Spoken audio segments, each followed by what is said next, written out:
संदेश आते हे मेरा रंग दे बसंती अशा देशभक्तीपर गीतांनी देशाच्या सीमेवर लढणाऱ्या तसंच शत्रूशी दोन हात करत शहीद झालेल्या भारतीय जवानांना ठाणे पूर्वेतील श्री अंबेमातेच्या दरबारात सांगीतिक आदरांजली वाहण्यात आली। मुख्यमंत्री एकनाथ शिंदे यांच्या पुढाकारानं कोपरीतील संत तुकाराम महाराज मैदानात धर्मवीर आनंद दिघे प्रतिष्ठानच्या वतीनं सुरू असलेल्या चैत्र नवरात्र उत्सवात 9 दिवस वेदमंत्रांच्या घोषात नवकुंडात्मक सहस्रचंडी महायाग सुरू आहे।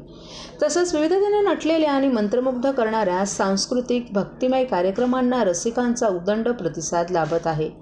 रविवारी या उत्सवाच्या 6व्या दिवशी प्रसिद्ध गायक सोनू निगम, श्रेया घोषाल आणि अरिजित सिंग यांच्या गाण्यांचा जलवा युवा रॉकस्टार गायकांनी सादर केला। यावेळी देवीच्या दरबारात मुख्यमंत्र्यांच्या पत्नी लता शिंदे, वडील संभाजी शिंदे, माजी आमदार रवींद्र फाटक, नरेश मस्के, राम रेपाळे, जयप्रकाश कोटवानी आदींसह शिवसेनेचे अनेक नेते, पदाधिकारी तसंच कार्यकर्ते उपस्थित होते।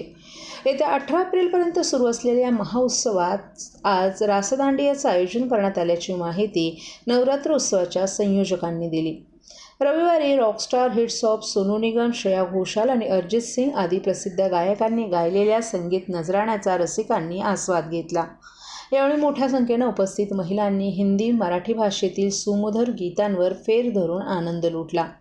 कार्यक्रमाच्या समारोपाला देशाच्या सीमेवर लढणाऱ्या तसंच शत्रूशी दोन हात करत शहीद झालेल्या जवानांप्रती आदर व्यक्त करण्यासाठी रॉकस्टार गायकांनी संदेश आते हे, घर कब आओगे, मेरा रंग दे बसंती यांसारख्या देशभक्तीपर गीतं सादर केली। चैत्र नवरात्र उत्सवातील या कार्यक्रमांना मोठ्या संख्येनं भाविकांची उपस्थिती होती।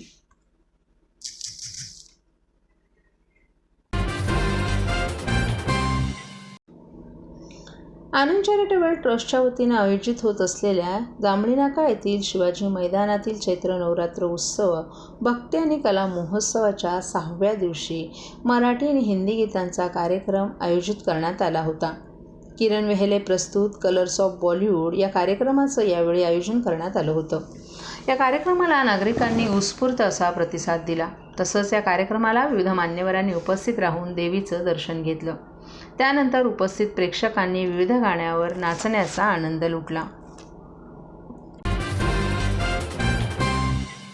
सर्व नागरिकांना आवाहन करण्यात येत आहे की सध्या डासांमार्फत पसरणाऱ्या डेंग्यू या आजाराचा प्रसार रोखण्यासाठी प्रत्येकाने पुढील प्रमाणे कार्यवाही करावी।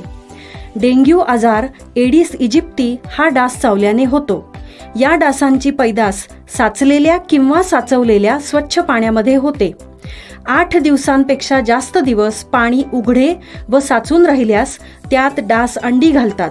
अंड्यांच्या अळ्या तयार होऊन पुढे डास तयार होतात। यासाठी आपल्या घरातील पाणी साठे उदाहरणार्थ बॅरल्स, पिंपे, टाक्या, हौद, रांजणे इत्यादी दर आठवड्याला रिकामे करून घासून पुसून कोरडे करून पुन्हा भरावे। 1 दिवस कोरडा दिवस म्हणून पाळावा।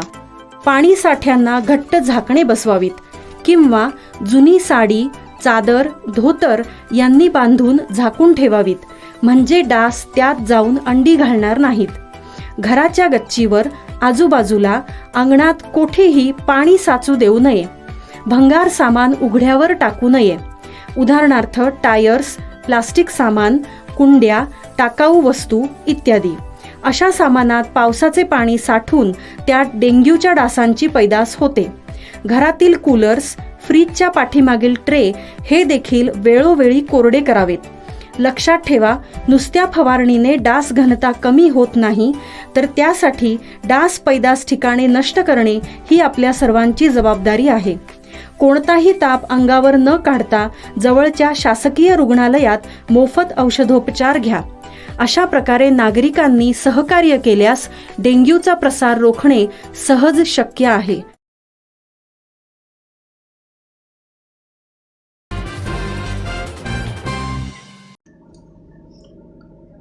कोकण पदवीधर मतदारसंघाचे अभ्यासू आमदार, तरुण तडफदार नेतृत्व, भाजपचे ठाणे जिल्हा माजी अध्यक्ष आमदार ॲडव्होकेट निरंजन डावखरे यांचा वाढदिवस आज विविध प्रकारच्या सामाजिक उपक्रमांनी साजरा करण्यात आला। आज सकाळपासूनच विविध प्रकारचे कार्यक्रम त्यांच्या वाढदिवसाच्या निमित्तानं आयोजित करण्यात आले होते. विविध ठिकाणी ओरडाओरडात कार्यकर्त्यांनी रक्तदान शिबिर, आरोग्य शिबिर, गोरगरिबांना मदत होईल असे उपक्रम राबवले. निरंजन डावखरे यांना वाढदिवसानिमित्त शुभेच्छा देण्यासाठी काल रात्री आणि आज सकाळपासूनच विविध क्षेत्रातील मान्यवर, सर्वपक्षीय नेते, कार्यकर्ते, संपूर्ण महाराष्ट्रातील नागरिक, हितचिंतक, बंधू भगिनी मोठ्या संख्येनं उपस्थित होते. यावेळी आमदार ॲडव्होकेट निरंजन डावखरे यांनी आपल्या सर्व सहकाऱ्यांचे आणि हितचिंतकांचे आभार व्यक्त केले. तसंच समाजसेवेचा घेतलेला हा वारसा यापुढेही येणाऱ्या काळात आपण असाच पुढे नेणार असून सर्वसामान्यांच्या समस्या सोडवण्यासाठी सर्वतोपरी प्रयत्न करीत राहणार असल्याचं त्यांनी सांगितलं. समाजसेवेचा हा वारसा पुढे नेण्यासाठी आपल्याला निरोगी दीर्घायुष्य लाभावं यासाठी त्यांनी परमेश्वराकडे प्रार्थना केली.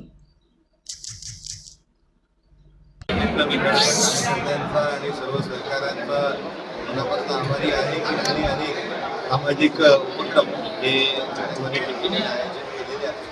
आणि आज वाढदिवसानिमित्त एक संकल्प आहे, शिवसेना ही प्रार्थना आहे की लोकसेवा करण्याचा जो प्रयत्न डॉक्टर कुटुंबियांच्या माध्यमाने आमच्याकडे केलेला आहे तो ईश्वर मला ही लोकसेवा करण्याची ताकद निदान देत राहू आणि अशीच लोकसेवा आमच्याकडनं घडावी.